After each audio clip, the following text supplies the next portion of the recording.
Another day, another basketball stories na naman ang pagkikwentuhan natin. At ngayon nga ay ang pag-uusapan natin ang balitang 5-team trade na magagawa ng Los Angeles Lakers at ang latest update sa pagkuha ng Golden State Warriors kay Al Horford.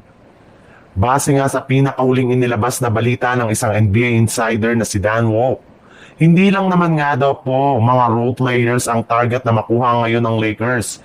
Bagkus ang pinaka-ultimate nga nilang goal ngayon ay makasungkit ng isa pang generational talent na ipangtatandem nila kay Luka Doncic. At kabilang nga sa target nila dito kunin either si Giannis Antetokounmpo ng Milwaukee Bucks o di kaya si Nikola Jokic mula sa Denver Nuggets. Pero sa dalawang pupunan ngang ito ay mas malaki nga ang kanilang tsansa na makuha si Giannis Antetokounmpo sa pamamagitan ng isang 5-team trade kung saan makukuha nga dito ng Brooklyn Nets sina Dalton Kenny, Dwight Powell at Jaden Hardy. Masusungkit naman dito ng Dallas Mavericks sina LeBron James, Bronny James, Andre Jackson Jr., Tyler Smith at si Drew Timme. Makukuha naman dito ng Los Angeles Lakers sina Giannis Antetokounmpo, Oliver Maxine Prosper, Tyrese Martin at 2 trade exemptions.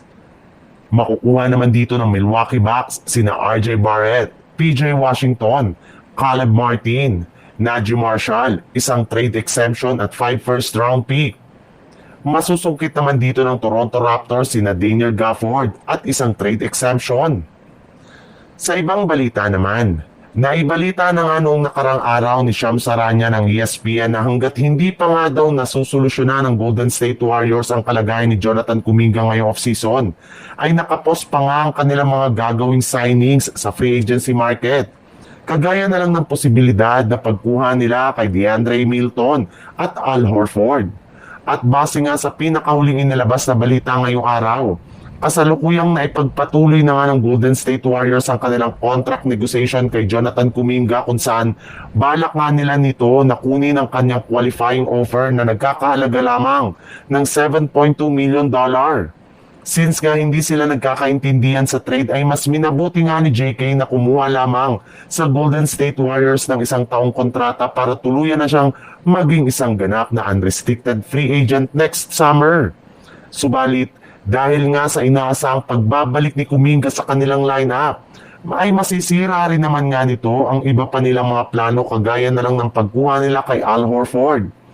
Ayon nga sa isang NBA insider, malaki na nga daw ang posibilidad na makansela ang pag-sign nila kay Horford since wala nga sila ngayong sapat na cap space para makapagbigay sa kanya ng malaking kontrata.